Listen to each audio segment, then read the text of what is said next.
Welcome back, everybody. Now, today we're going to be discussing authenticity. Now, some of you may already know that authenticity is not just about keeping it real, or should I say being real, right? Neither is it a trend or a buzzword. There is more than meets the eye when it comes to authenticity, right? Now, today's smart guest, Royce, is joining us to demystify authenticity, and she's going to walk us through why it is important to embrace your authentic self, or should I say your true self, right? So, Royce, welcome to Sisterhood Smarts. How are you doing? I'm good. Thank you so much for having me. This is exciting. Yeah, thank you so much for joining us. It is a pleasure. And I want to tell our guests that Royce has been at it for a minute. Okay, you all know when I say a minute, what I mean. I don't mean literally a minute, right? I Very mean, long. I know, right? Yeah. And we're going to start from, we like to lay the foundation to our conversations. And so I think, Royce, let's just set the ball rolling and start our conversation with how you would define authenticity and why you think that it has become a hot topic. Two very good questions. Authenticity, as far as I'm concerned, and I hate to sound very trite about it, but it really is being who you really are. And from the time we arrive here till oftentimes the time we leave these bodies, we have learned ways to not be who we really are. We buy into so much stuff that's put on us by our parents and society and teachers and friends and relatives and relationships to just not be who we are, and we start believing that we have to put on these acts. I have whole lectures where I talk about why we buy into our acts and not be authentic and not be real. It basically goes down to fear. We're just afraid to expose who we really are. We're afraid that people will judge us, or people will invalidate us or laugh at us. But the real truth is, and I get pretty deep in what I talk about, and I was almost going to apologize. I'm not going to apologize because there's nothing to apologize Oh, for. please do not. That's another thing we have been trained to do, to apologize before we've even done anything wrong. Exactly. And Yeah. that's part of not being authentic. But Mm-hmm. I do, in a sense, I kind of need to apologize because I go so deep that people kind of go, wait a minute. But really the amount of depth that we get into in terms of not being real comes down to a part of us that says, if I'm authentic, I'm going to cause pain to others. We have this ongoing sense of guilt that convinces us that we just have to stay powerless. We have to keep everybody safe from us. Because what if I say something that hurts somebody's feelings? What if I express who I really am and people get insulted by that? Or what if I'm really real and people love me? We're terrified of the fact that people might just love and accept us. We have to keep that away because we don't believe we deserve to be loved.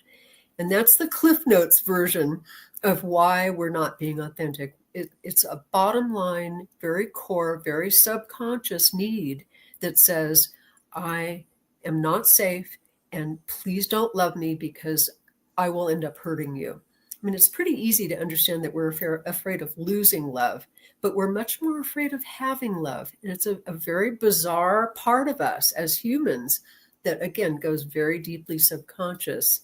So there you go. There's my answers. No, your answer is very good, and I get where you're going with this. But I also think, Royce, and here you can agree and disagree with me, no problem here. But I think that sometimes people have seen the backlash. This is real. There's a backlash in being different. There's a backlash in being authentic. There's a backlash in thinking different, and just not doing not being a follower. Yeah. People call it the hive mind or the herd mentality, whatever you want to call it. Yeah. They know the repercussions. They've seen it in the workplace, but Royce, you work in this field. There are true consequences because we have been programmed to follow a certain path and to do things in a certain way. I call this the collective agreements that we have. This is how Yes. you dress if you're a lawyer. This is how you dress if you're a social worker. This is how you dress. And people will even judge you. They'll be like, why are you in a suit? I thought you're a social worker. Right. you know, so it's subtle, it's silent, but it's there. So maybe talk to us, tell us what are some common misconceptions that people have about being authentic, or should I say, being authentic in both their personal and their professional lives. Yeah. I think that there are certain things that in our society we've got to be appropriate with. But Mm-hmm. the truth is, so what, really? I have a friend that she's very emotional. You look at her and she just bursts into tears if you say something that is sad or whatever. That's how she Mm-hmm. is. Yeah. And she was working in a job where it was a very traditional office job. And it drove her crazy because she couldn't express her feelings. So she'd have to go in the bathroom and hide and cry there and whatever. And she ended up leaving that job because it was so stressful for her. But how sad that we can't just be ourselves, even in any situation. So maybe what this whole authenticity movement is, which I really think it is, I think Mm-hmm. it's about getting to the point where we can be ourselves in any situation. If you want to cry in front of your boss, cry in front of your boss. If everybody was truly accepting themselves, they wouldn't have that attitude if you did something, quote, inappropriate in a work situation. It would just be, oh, yeah, well, she's kind of emotional and that's okay. Yeah, yeah. And Royce, what are some of the biggest challenges that people face when trying to live authentically? And how have you seen them overcome it? Well, I think what we were just saying, that people have this idea that it wouldn't be appropriate, it wouldn't be accepted, people would laugh, people would judge, people would kick you out of their life or whatever. But having been somebody my entire life that was different and was myself, there was a short period of my life where I wasn't, where I said, oh, maybe I need to listen to my mother and marry that guy that has income potential. You you should know hang out with Dr. Ayu. You'd have a blast.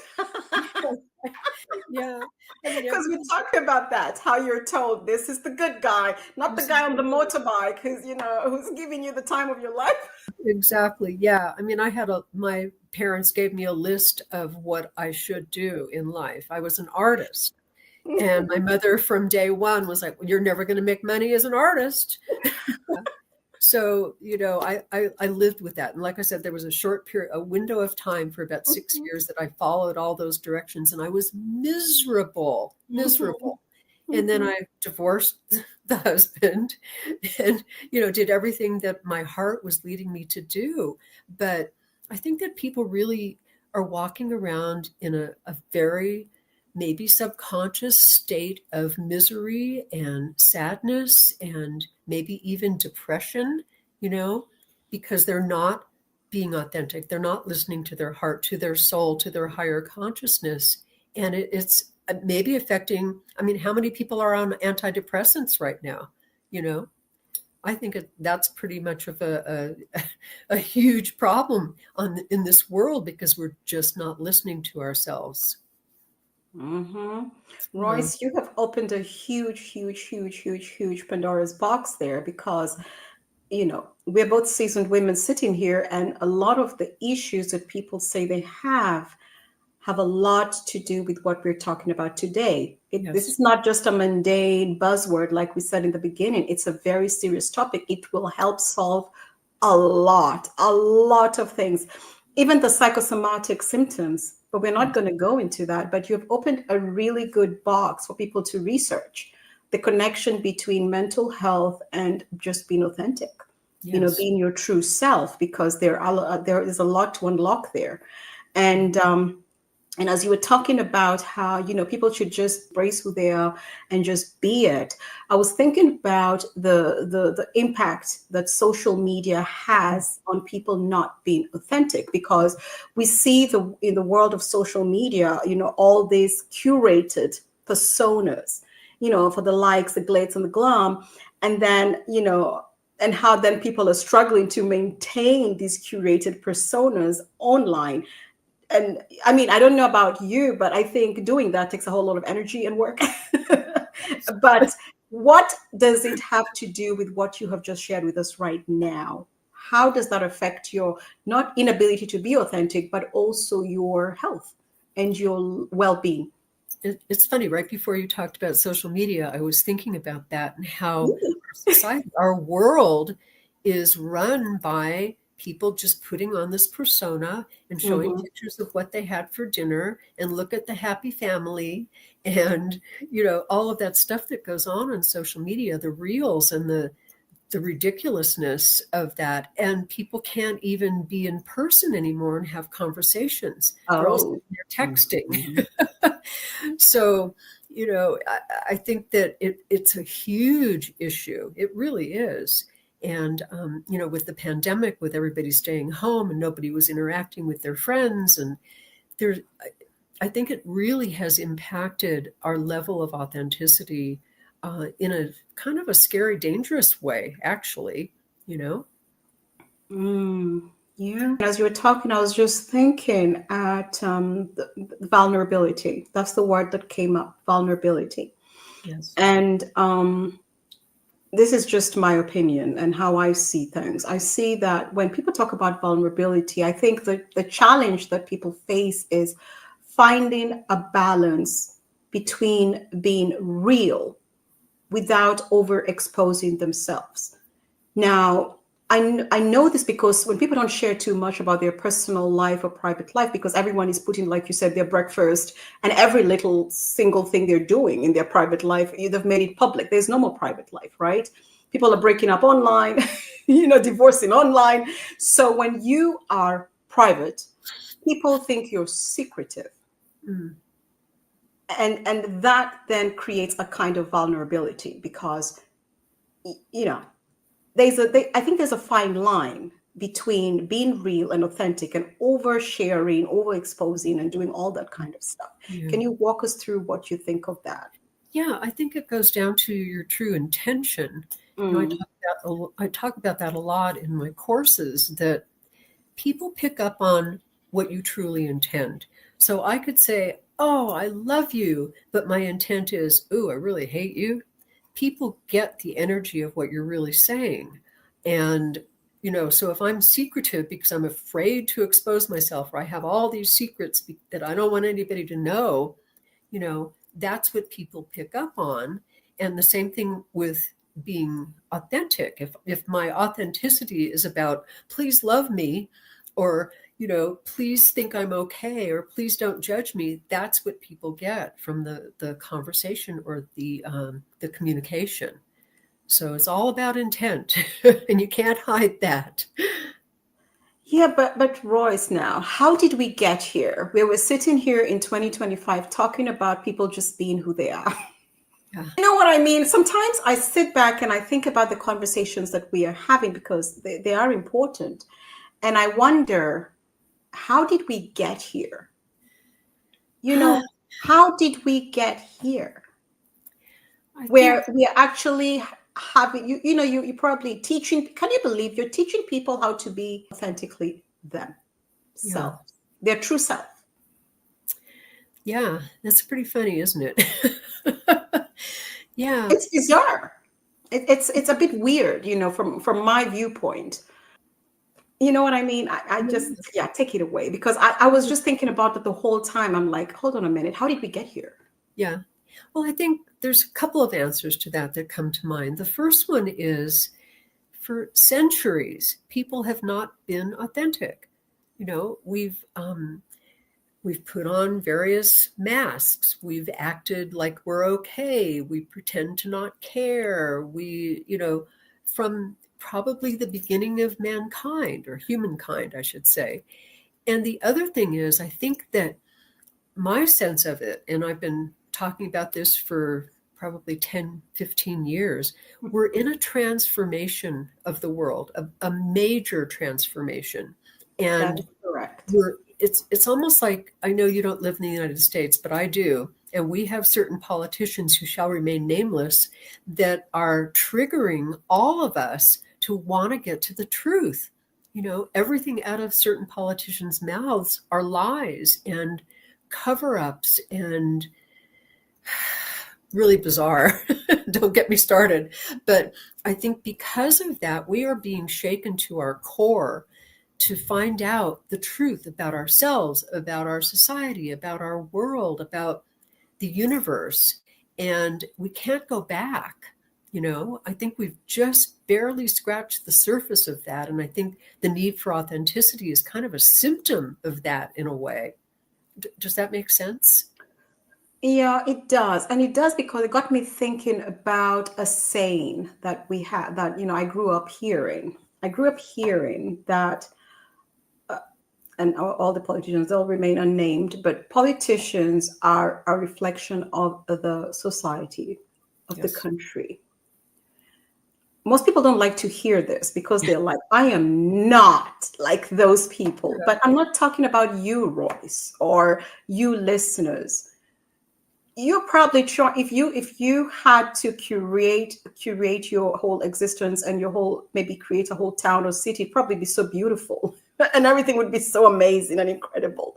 But you're not the only one creating this, projecting stuff and creating stuff. So now the collective agreement in these countries is being shown back like a mirror through Yes. your leadership.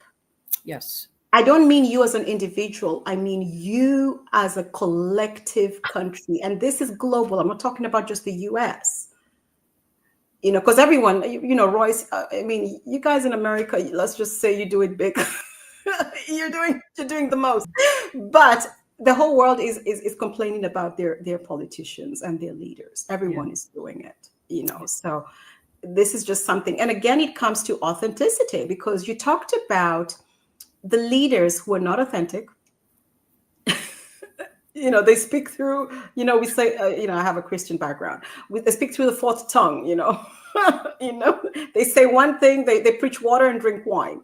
Yeah. So is it that we were all taught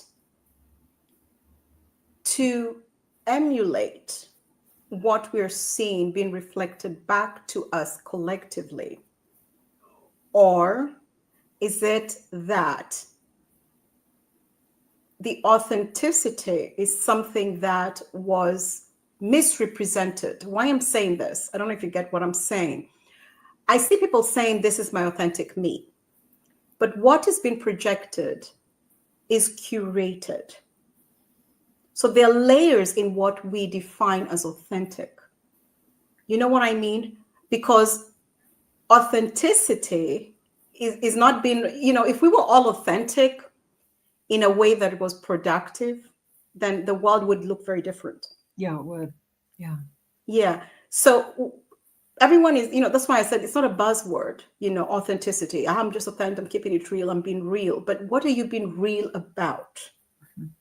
What does authenticity look like for you? Mm-hmm. Because are you authentic in a way that still fits what will get you the promotion, as you step on everyone's back? Are you authentic so that you can get into the good girl and good boys club? You know what I mean? So this is what I mean. Like, what is authenticity really? Not the buzzword, not the trend, not the, not the facade, not the, feel good words, but what is it? Oh, lots and lots of questions. First of all, let's go back to what you were saying about society mirroring the collective consciousness. I talk about that in every single lecture that I give. I call it mirroring. And what that is that if something is pushed down, and I use the example, it's a silly analogy, but imagine a seesaw and you push down one side of the seesaw, the other side has to come up. So if I'm pushing something down in me, let's say I'm pushing down my anger because I've just judged anger as being bad. I push it down. What happens? It comes up somewhere in my life, and it could come up in my husband being angry. It could come up as my dog being angry. It could come up in a big, more global way as wars going on, and those mirrors show up to show us what we're suppressing. So, Mm. a real quick story, and this is a true to life story. I was raised with the notion that anger is not okay. When my mother would get upset, she would use logic, and she would, I was never punished. I was never hit. She would just express her anger in a very logical, calm way. And if I ever expressed my anger, it would be shot down in some way. I would be told that I was wrong and terrible, and oh my God, you're angry. So I learned that from day one. So when I married my husband, all of a sudden, this sweet, gentle man that I thought I had married was punching holes in walls. He was so pissed all the time. Mm-hmm. And I would be like, what is wrong with you? Why are you doing? Can't we talk? Can't we, logic this out, And no matter what I would do, he would get more and more angry. And this went on for about a year in our marriage. And all of a sudden, I said, wow, Royce, you talk about mirrors a lot to your students. I wonder what he's mirroring to you. So I started looking back in my life and realized that I had spent my entire life suppressing my anger. And I took it further to very specific reasons for buying into that from my mom, which is what I get into in my courses. Why did I buy into that? And I felt myself release that and let it all go. And guess what? My husband stopped punching out walls. So he was the other side of my seesaw. So that's what the world is in a bigger way. So we all have stuff that we're suppressing. So we are all being presented with these terrific, perfect mirrors to wake us up to what we're in denial of about ourselves so that we can be authentic.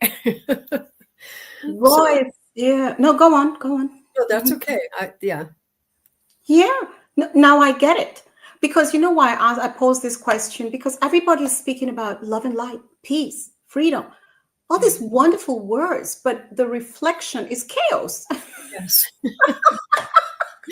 And everyone is like, I'm real, I'm keeping it real, I'm authentic. And I like that example that you gave because you were just being authentically you, because the way we are raised, we don't question that. You know what I mean? You're not doing anything wrong. Anger is just something that was not expressed in your life, and that's how you live.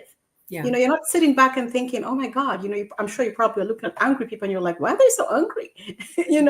These are not things that you question. And I think that's happening. I think that's happening to a lot of us, like we're looking at things and we're not looking at them because there's nothing to look at. We've been this person for so long that we're not questioning it. Yeah. And so we're not asking the right questions, and so we're not getting the right solutions. Yes. But we're being confronted with the mirror. Yeah. I like that. I think we should use the mirror more often. Oh, yes, definitely. I always say when I talk about mirroring, at the end of whatever lecture I'm giving, I always say, if everybody would just stop and look at what's being mirrored, we would have peace on earth. We would, Because there's something there. There's something being mirrored back to us. Yes. And I think it's so hard to look at. Yeah, it is. But it's not going anywhere. It's just we have to look at it. I really get where you're going with this. I think we should use the mirror more instead of blaming everybody else, because that would have been your, the immediate response is, I mean, he's literally punching the wall. So of course, if you share this with anybody, they'll be like, oh my God, he's the problem. But you know what I mean? And I think this is where we all are. Everyone else is the problem. It's that religion, it's that person, it's that race, that politicians, that country. But no, it's a mirror. It's the mirror. That's all it is. Yeah. And you can use it in the moment. I didn't even have to work too hard on seeing that mirror. It's just like, oh, he's just showing me my suppressed anger. And instantly I stopped judging him. I stopped trying to change him. I stopped, fixing the walls and thinking about divorce, and it just shifted just by taking responsibility to seeing the mirror. It's the toughest thing that I teach, but it's the most important and the most powerful because it can change things in a heartbeat, really. Now let's take this authenticity discussion into the corporate world. Let's take it to the workplace, Royce. Yeah, we're going to go there because a lot of people, you have to fit so many boxes, and the boxes are there waiting for you. The minute you get the job, you sign the contract, you're being placed in a specific box. So let's talk about authenticity and how does it impact leadership? How does it impact team dynamics? And how does it impact work-life balance?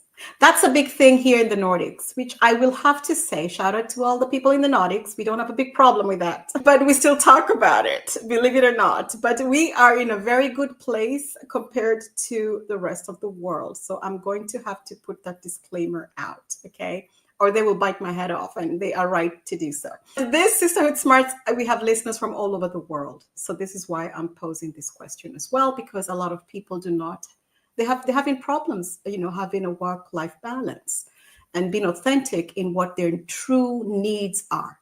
And those needs being met, whether they're emotional, economic, financial, family, you know what I mean, Royce? Mm-hmm. So let's just walk us through that authenticity in the workplace. How does it impact leadership, well-being, work-life balance, and team dynamics? Well, not ever having worked in any corporate environment, I can only imagine that it's tough because you do have leadership that has their certain persona that they have to reflect, and everybody has to bow down to that, just like a family or any kind of dynamic situation in a group.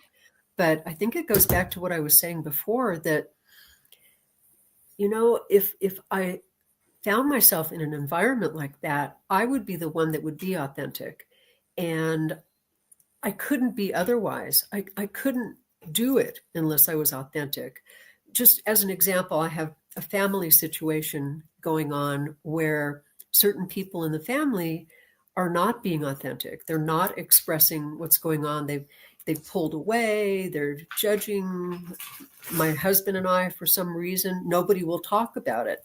And I'm the one that just keeps bringing it up and saying, okay, so let's talk and let's do, and it's frustrating because the other side won't play.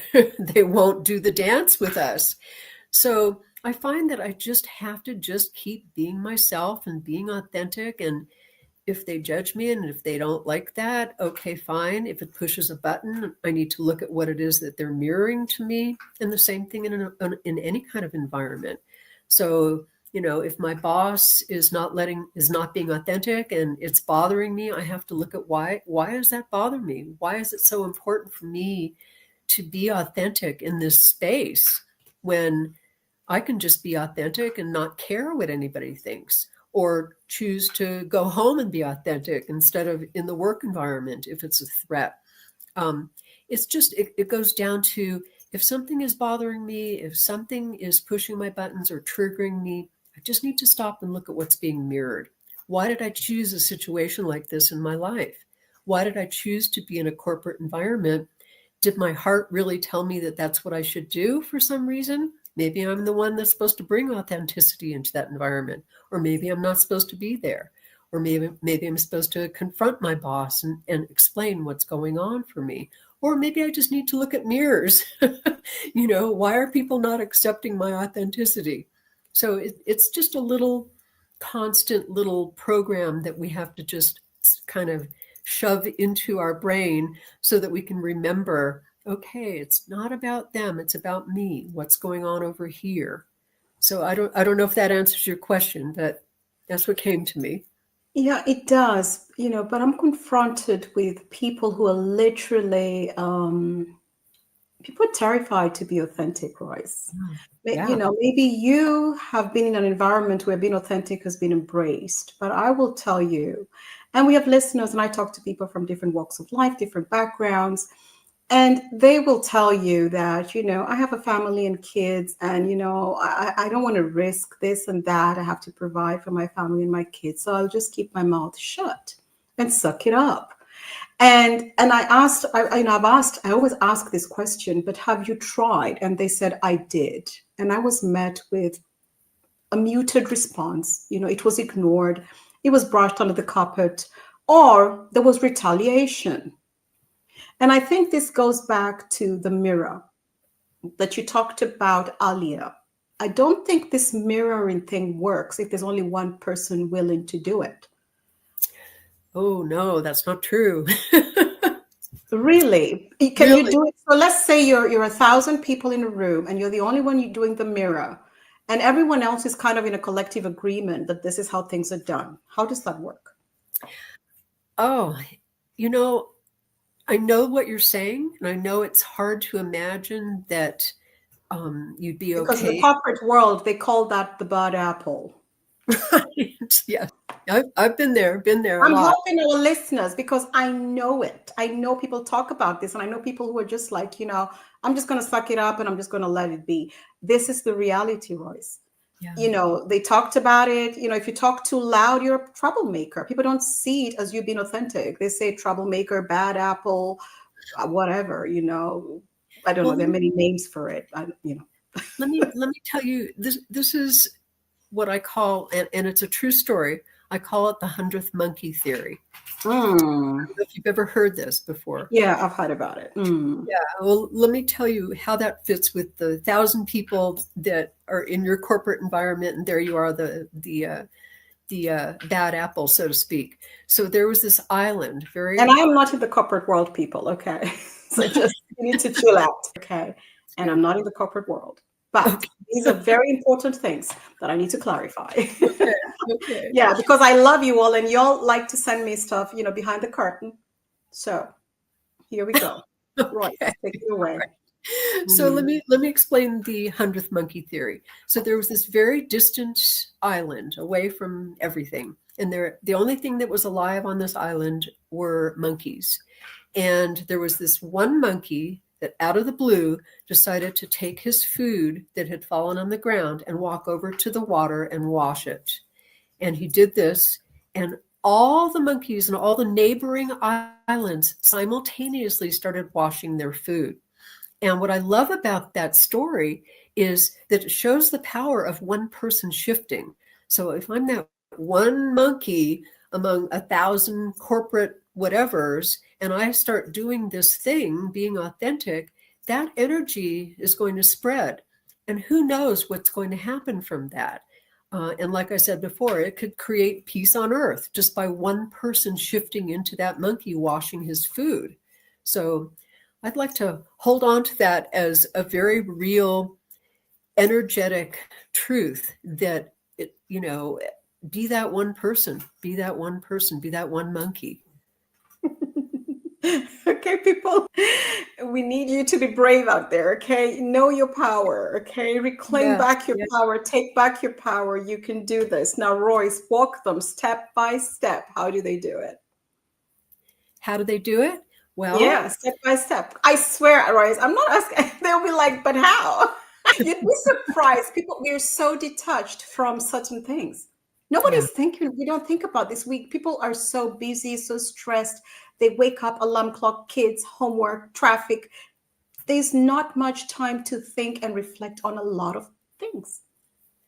Well, I think there's time if you make time, you Yeah, we know. know that, Royce, but you know, help them out. Step Right. by step, how do they do it? Yeah. Well, if I have something in my life that is Mhm. constantly showing up, whether it's my husband punching walls or my son acting up or people cutting me off on the freeway or my boss yelling at me, if I start noticing, and that's really the first step, notice the patterns, notice what keeps happening in your life. Notice what drives you crazy. Notice what triggers you. Notice what pushes your buttons. And Mhm. even if you stop for 1 minute and go, oh my gosh, wow, this is everywhere, you know, or even if it's just the husband, whatever it is, if that is triggering you and pushing your buttons, stop for a minute and ask yourself, okay, what's being mirrored to me? What am I? What is he showing me about myself that I'm in denial of, that I've suppressed, that I've denied, that I hate, that I've judged? Well, okay, he's showing me my anger. They're all showing me my anger, because we're going to get that message until we wake up and realize what's being mirrored. You know, the universe wants us to grow. It wants us to evolve. It wants us to get to a place of acceptance and empowerment and love and joy. It doesn't want us to be walking around being triggered all the time. You know, I talk a lot about past lives. We chose to be here to resolve certain issues in our life.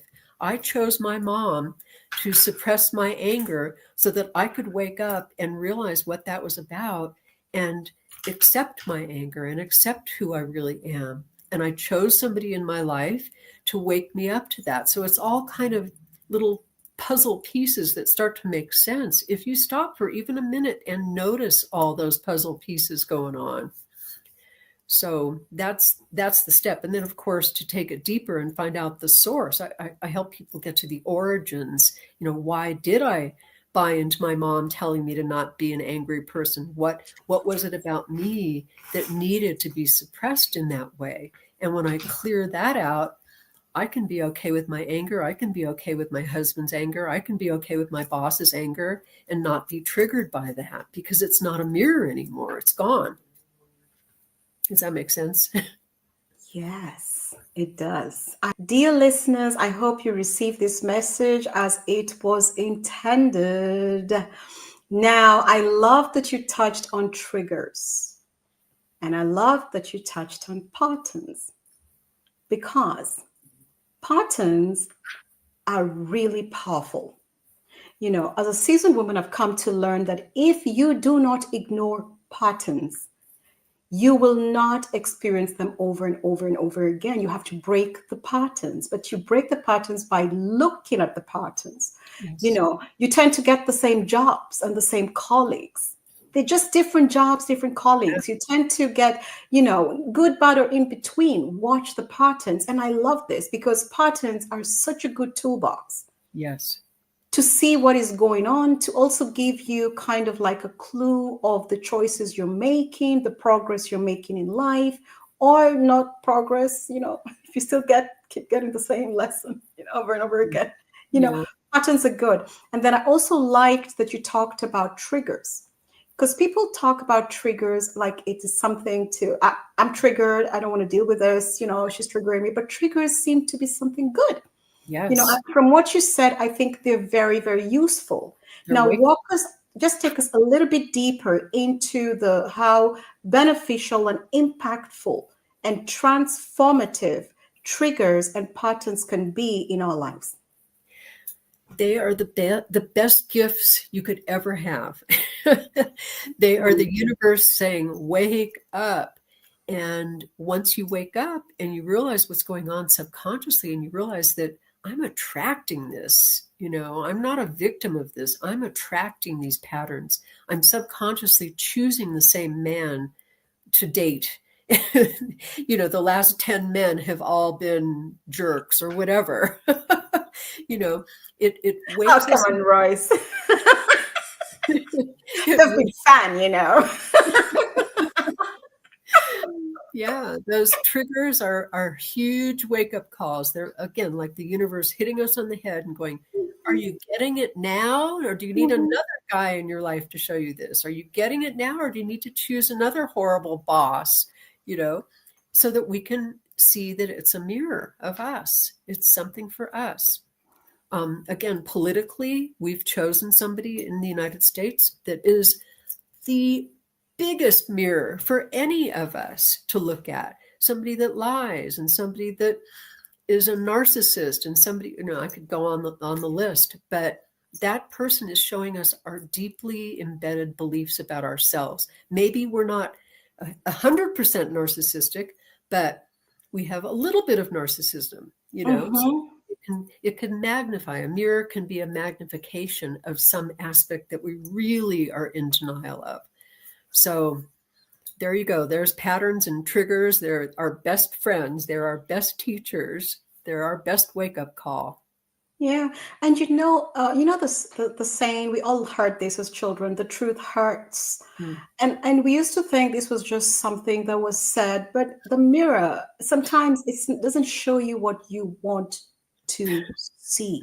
No, And but it the sure guy you have in the US, you love him, hate him, or whatever in between, he is a mirror. is. Yeah. And Yeah. he's just requiring you all to change something. And Yeah. then, I always said that, two things cannot occupy the same place. If there isn't room for such an archetypes, personalities, or people to thrive, they will not be in that space. Yeah. You can't have a clean house and it be rat infested. It doesn't mix. You can't. You know what I mean? So the fact that this is in our reality means there's something we need to look at. So whether you're in Europe over here, Europe, it's not all love and roses here in Europe. They're also pissed off. The degrees vary, but it's still a mirror, Yes. and wherever you are, Asia, Africa, Middle East, imagine what Royce is saying right now with all the things that we complain about. Royce, people don't want to hear this. We're sharing something that is a bit of a bitter pill, but because nobody wants to think that they had anything to do with what we're looking at. It's the hardest thing that I teach. Mm, I lead people into it slowly. I've kind of dumped all of it in your lap and in your yeah. listener's lap all at once. But it's a gradual thing. It's like you get up in the morning and your hair is a mess and your, makeup is all whatever, and you look in the mirror. You don't want to see that. It's the same thing with what people are showing us. We don't want to see that. We don't want to admit it. But once you do, I'll give you a story. I have so many examples. Mhm. I was going up an escalator one time in a hotel, and a woman was coming down the escalator, and she was very large, very, very large. And I looked at her and I heard my voice say, "Oh my God, how can people let themselves get that way? Oh my God."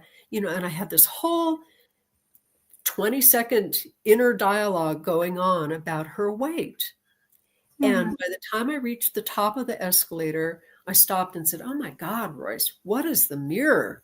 And I stopped and I realized that I know, Wow. I was like 10 pounds overweight and I was judging myself terribly for it and mad at Wow. her eating thing, and everything I just said about her, I said about myself, and I realized it and got it. And what I wanted to do was run over and give her a hug and thank her. But it's that deep embedded in us that we don't see that judgment that we have on that our own, maybe a little bit less, but it's the same judgment that we have on ourselves. Yeah. Royce, what you've said just there would put a lot of people in a really serious, meditative, reflective position. Why I'm saying this is because people speak without thinking, but if they really thought about what they said when you're gossiping, when you're talking ill of somebody, that's a mirror. Yeah. Can you Yeah. believe if every time you're about to spit some words or things and even thoughts, you have Yeah. to, can you imagine if you stopped and said, oh my goodness, what is that mirror? Yes. Yes. Can you believe that this world would be so beautiful because nobody would be, what you call it, gaslighting. All these things would just go because these are mirrors. Why Yes. are you gaslighting somebody? What you're gaslighting yourself? Yes. Am I getting it or am I off the path? Hallelujah. Yes, you are for sure. Seriously, this is really interesting Yeah. because, all these things that people are talking about. Oh, he's a narcissist. Are you the narcissist? Yeah. The I things have that another you're great so I have interesting. Go another on, Royce. Yeah. I have another great example. This happened recently, and this Mhm. really drove it home for me. So my Yeah. husband had a stroke, and he's disabled, and he Mhm. goes to physical therapy once a week. Mhm. And as we were leaving physical therapy a couple weeks ago, he was walking very slowly to the door. And as he walks, a lot of times he leans over, his posture gets bad, and he drags his leg. So as his caregiver, I always remind him, stand up straight, don't drag your leg. And as I was saying that to him, his physical and I hadn't said it to him. I was just thinking it. His physical therapist came up to me and said, stand up straight and watch your posture. And I said, wait, I tell him that all the time. And watch your posture. And I started laughing, and she's like, why are you laughing? I said, because I tell my husband that all the time, and I've never noticed that about my own posture. Wow. So what a perfect mirror of what's going on subconsciously. We're not even aware of it. We're not even aware. I was absolutely not aware of my posture until she said that to me. And I just thought that was such a great example of mirroring. We're in denial. Somebody points it out. And because we're yelling at our husband about the same thing and not realizing it's the same thing that we're doing. Isn't that incredible? Isn't that perfect? It's just perfect. Yeah. I will be paying attention. So basically, people are always telling you who they are. You know Yes. what I mean? Yeah. Literally. So listeners, we're going to start paying attention. Every single person who says something to you, you want to think real hard about what they're saying, Yes. because they're probably mirroring something. And this Yes. will help a lot of people not take things personally as well. Because Yeah. people take a lot of things personal that are not even personal. This has nothing to do with you. Yeah. Well, if you take it personally, then it does have something to do with you. You That wouldn't take is true as Yeah. well. That is correct. Yeah. Yeah, because you took it personal. But is that a matter of choice? Like you can make a choice not to take it personal? Not if it's hitting that little button point, if Or it the pushes trigger a button. points? If it pushes a button, it's a mirror. It's a rule of thumb. Wow. So the things that you take personal as well are personal. These are Yeah. triggers. These are things Yeah. that you can't ignore as well. Yes, absolutely. Ouch. Can we Ouch. talk a little bit about this? Because I always thought that we have a choice how to react to certain things. We have a choice what to respond to, how to respond to things. This is a choice that we make. And I also thought that a lot of things that people do or behave or things, it doesn't matter about people, even, just an environment as well. Wherever we are, I always think that how we interact in a certain space or with certain people depends on perception. But now you're saying something different. Walk me through that, or Okay. walk us through that. Yeah. Yeah. So you do have the choice as to how you react. In Yeah. other words, if I could have reacted to the physical therapist and say, I stand up straight, or how dare you insult me when my husband is the one you're working, but because what she said immediately triggered something in me, I knew that there was truth there, but I did have a Mhm. choice as to how I could have reacted. That was the choice that I had. Do I react in anger? Do I storm out and never go back to her? It's that kind of a thing. But yeah, that's the choice. But yes, taking it personally, if I take something personally, it means there's something there for me to see. So what helped you was the awareness of the situation. Yes. The work that you do, the knowledge that you have. Because they say knowledge is power, awareness matters. I think it's important because had you not had the mirror information, the awareness, I think Yeah. this explains people's reactions to certain Yes. things. You know what I Oh, mean? yeah. Yeah. And Yeah. if their reaction triggers something in you, then there's something for you to see. Yeah. It's kind of a nice little dance together. Yeah. Yeah. And And we now see. let's talk about the environment, Okay. because we do not always have control over the environment. We may have control over ourselves, which we Yeah. could control that. We could discuss with people how we feel about something, but the environment. Now, you've heard the saying, when you go to Rome, do as the Romans do. When you go to certain countries, you leave different places, you go to a new company, a new place, whatever. you kind of understand the lingo, the culture, the traditions, the place, the language, all that good stuff. Now, let's go back to authenticity. How do you know how to stay true to yourself when you are navigating and adapting to a new environment? Well, I think it goes back to what I keep saying. Why do I care what this other environment thinks about me? So if I'm in an environment and they don't like red sweaters, and I love my red sweater, why do I care that they don't love my red sweater? What does that mean about me? Oh my God, I'm so concerned that they don't like me, or what if they don't like me and they ask me to leave, or what if I have to, all of that chatter that goes on in our little brains about me being authentic. I don't deserve for them to love me, so I better make sure that I never wear a red sweater around them, because I've got to make sure they love me. It all goes down to what I said in the very beginning. There's a part of us that doesn't believe we deserve love. So we lose our authenticity and we start acting like somebody that is lovable, but inside, no, I really don't deserve this. So, stay away. Yeah. Yeah, yeah. And I ask this question because a lot of conversations that are had, whether political, socioeconomic, geopolitical, whatever, they have a lot to do with this. This is why I'm posing this question because, when you, for example, when people move to a different country, that in the US, there's certain expectations. This is America. This is how you do things. This is the American way. And there are consequences for not doing things the American way. Being authentic means maybe you just want to speak your language, whatever it is. And you want to do things your way, you know. You want to worship as you choose. You want to wear your traditional garb or outfit as it is. You know what I mean? And it's like in the US, there is expectation. This is the American way. And when I say America, our listeners, insert your country, okay? But I want it just relatable to Royce because she's from the US. But insert your country, whether it's Germany or here in the Nordics, just put your country there. So there's expectation.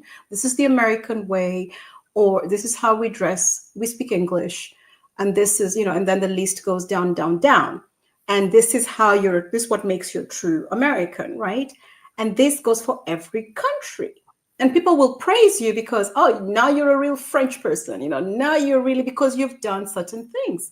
And should you choose to just speak your language, put on your clothes, worship as you choose, being your true self, your authentic self, just hop, skip, and jump in, living your best life.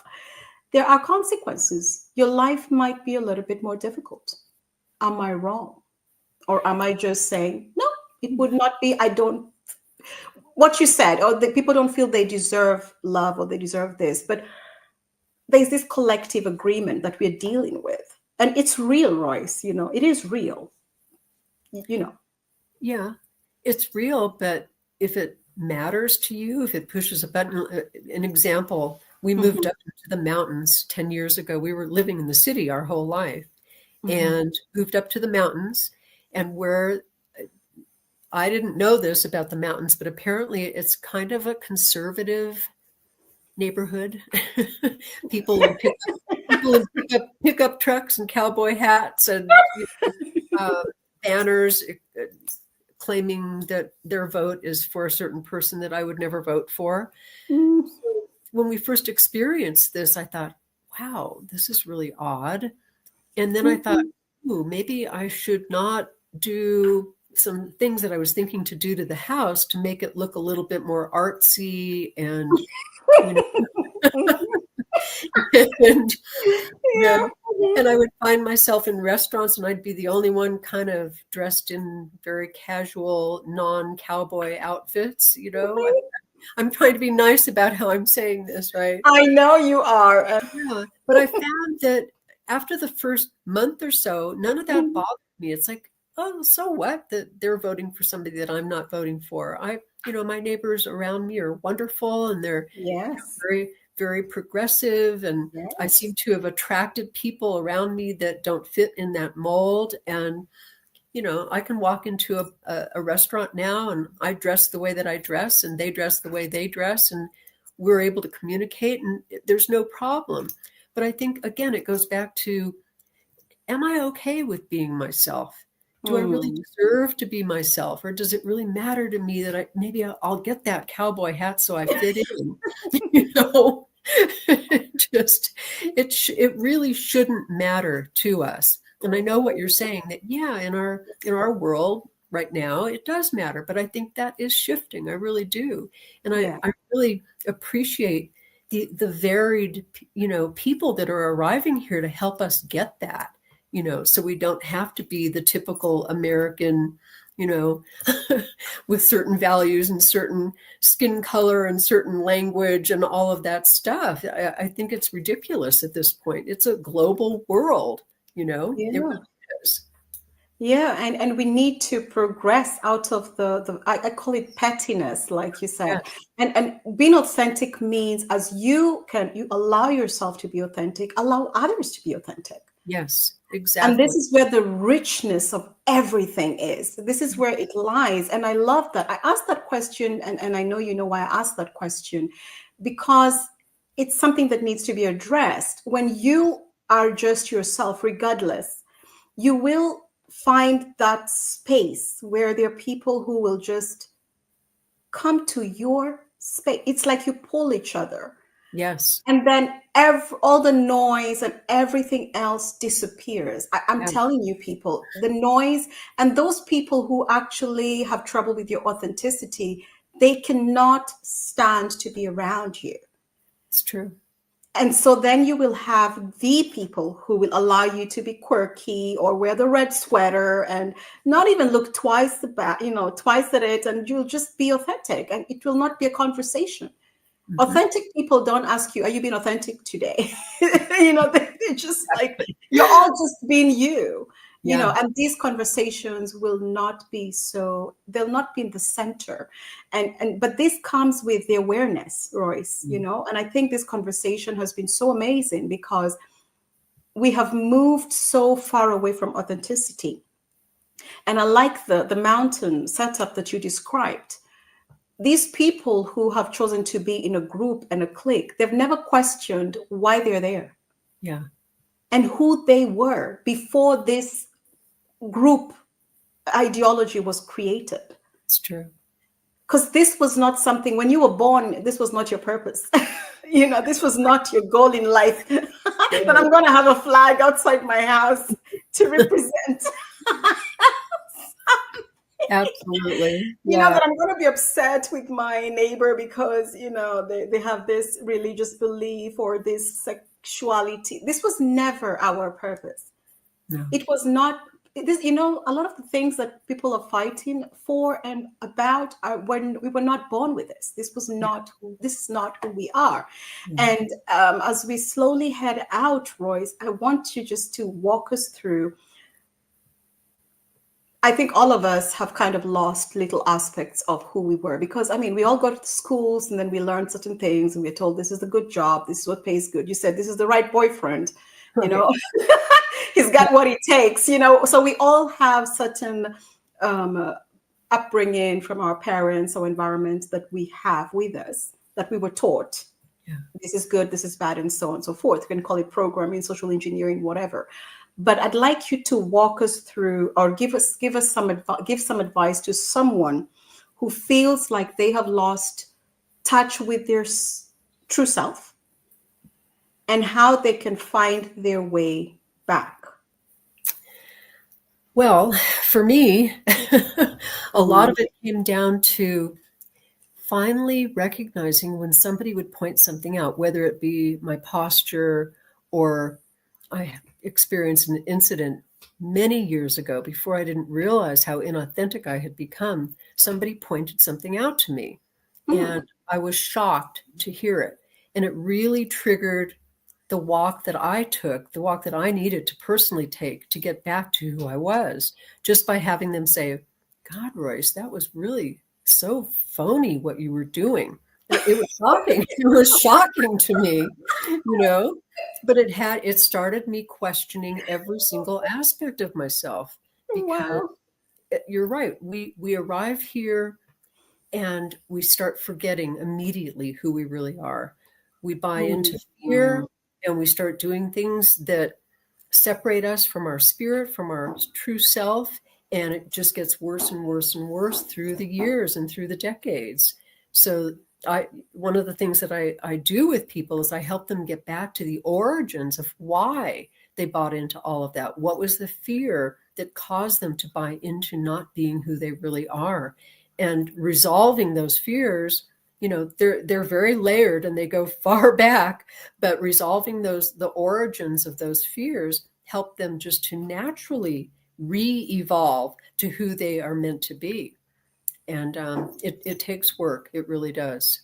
But the mirrors are there. They're glaring at us. They're showing us. They're magnifying it all for us all the time, so we can get it. Yeah. I really like that. I enjoyed this conversation. Me too. I like that we touched on the triggers. There are a lot of misconceptions attached to triggers, patterns. You need to pay attention to your patterns, people. The patterns. You have more power and control over your environment, people, place, or thing than you know. Um, and what was the other thing that I wanted to share that was so important? Just how being authentic requires you to be present is what I got. And Yes. I was thinking about this and I almost forgot because I think when you everything you were describing as you were sharing the different stories and examples, the first thing that came to mind was that you were present.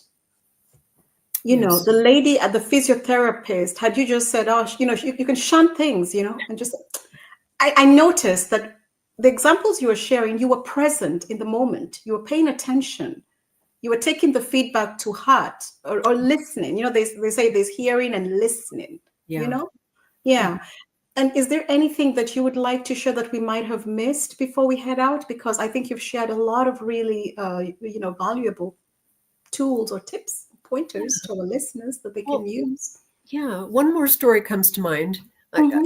Whenever I'm doing interviews, I always remember all of these incidents. This one happened probably 30 years ago. I had Hmm. just done a retreat with a bunch of my students, and we decided to go out for dinner at the end of the retreat. We went to this very, beautiful, quiet restaurant, and there were probably 14 of us in a row, and everybody wanted a glass of water from the waitress. So the waitress came and brought 13 glasses of water and didn't bring me a glass of water. Hmm. I sat there and I'm like, well, that's odd. And I said, excuse me, can I get a glass of water too? I asked her probably 3 or 4 times and she just kept ignoring me. And it was so bizarre. And of course, all my students are just, snickering under their breath, going, oh my God, our teacher can't get a glass of water. And I stopped midstream and said to myself, okay, what is she mirroring to me? Wow. Yeah, I realized, oh my gosh, I'm sitting here really feeling bad for this waitress because she's having to deal with these crazy students that just went on a retreat and they're all on that spiritual high and they're all funny and laughing and making noise, and I felt so guilty about that part of me was saying, please don't bring me a glass of water. Please do not bring me a Wow. glass of water. And it's the minute I got that and I realized what was really going on, boom, I literally saw her run to the water, fill a glass of water, and hand it to me. So it's the intention behind these things that people hear, and that's the results that we get. And that's the authenticity. It was so incredible, and everybody kind of applauded. Oh my God, she finally got a glass of water, and I shared with them. I shared with them what was actually going on, and they got a really good lesson about mirroring and intention. So that's my final story. Oh my God. You know how many things happen? And, I know this will be a bit, well, let me not, words are powerful, but I was going to say this will be a difficult pill to swallow, but maybe it will not, because it shouldn't be. It should be something that let's look for the solutions, and here are some. Because Yeah. that was so important, because if everybody looks at the mirror, can you imagine how many arguments would just stop? Yes, I know. Yes. Midstream. In 1 minute, they'd be done. Yeah. Peace on Yeah, all that stuff. It's just stuff. earth you is two know, years. Yeah. yeah, and I was just thinking about when the first thing you said about the glass of water. When you said that you didn't get the glass of water, the minute you said that, I was remembering something that we grew up hearing, and that was that rejection is God's protection. And I know I'm using a Christian statements or whatever. It's my background. I was raised that way. Okay, it doesn't go so quickly. Like the programming is very interesting, and there's some good stuff in those teachings. Yeah. But that is an interesting way. I listen to that because as a seasoned woman, and this. I think also that's why you're present. Things are not the way they look. People without maybe the awareness, and I'm not saying we have all the answers, but we've seen enough to know that, okay, there's something going on with the waitress, something going on in this restaurant. There's more than meets the eye. Yes. Yes. And so sometimes, you're like, maybe I don't need the glass of water. Yeah. You know what I mean? Maybe I need to take some orange juice. I need the vitamins or something. You know what I mean? Because why is the glass of water not coming? That's how I would look at things, because I thought about, I've come to learn rejection is God's protection. I'm like, okay, why am I not getting the glass of water? And then, in my case, if I asked for, okay, I said, okay, can I change my order? If I was to do that and say orange juice, and then it comes immediately. Yeah. Or why did that boyfriend reject me? And then you end up discovering that you shouldn't have been with him. That kind of thing. Yeah. I had several of those. Yeah. So that's just the thing, like, and I like that you were so calm, I find the water is not coming. and here you are doing some inner work as you're sitting there, that was so beautiful. I like that. And it happened in a minute. So it can be fast. Yeah. Yeah, I like that. That's a nice teaching on manifestation, on shifting energy, on intention. There's so much in just that one story that I took, and I don't want to take too much time going through what I took from that, but that example was so beautiful. Yeah, it was nice. I liked it. I'm glad I trusted that I was supposed to say it. There we go. Yeah, because it's a good lesson. You manifested the glass of water that was proving to be, elusive. Yeah. Yes. Yeah. But I just want to let you have the last word if there's something you want to share, and then we will slowly head out. Well, last word. My course is called, or my program is called Perfect Life Awakening. And what the work does is just what you just witnessed. I help people recognize mirrors and find out what the origin of the trigger that was pushed that created that mirror in your life. So, and we resolve that, neutralize that, and get past that so you can come from a pure intention and come from authenticity and come from a place of deservingness. So that's what the teachings are all about. And I guess that's my final word. Okay, that's beautiful. Okay, so that was it for today. To all our listeners, as always, thank you for stopping by. I want to remind you all that all of Royce's information will be in the description. So make sure that you check on in, go down to the description section. You'll find all the links to the website and the bio and all that good stuff. Take a peek, look around, see what piques your interest, and connect if you see fit or you feel called to do so. Okay, so that is today's episode on authenticity, and this was our smart guest, Royce Morales, hanging out with us today. Thank you, Royce. We really appreciate it so much. This was awesome. Thank you. Yes, thank you as well. And to everybody, goodbye. Evenings come, stars are twinkle, dinner on the stove. We talk about our dreams and plans, the future we both hope.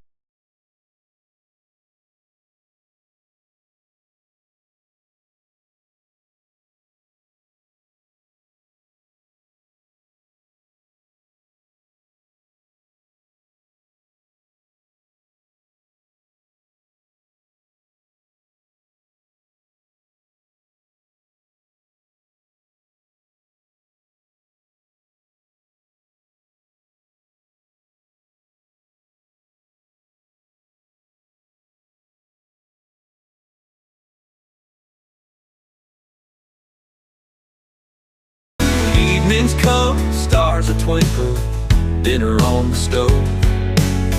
We talk about our dreams and plans, the future we both hope.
Evenings come, stars a twinkle, dinner on the stove.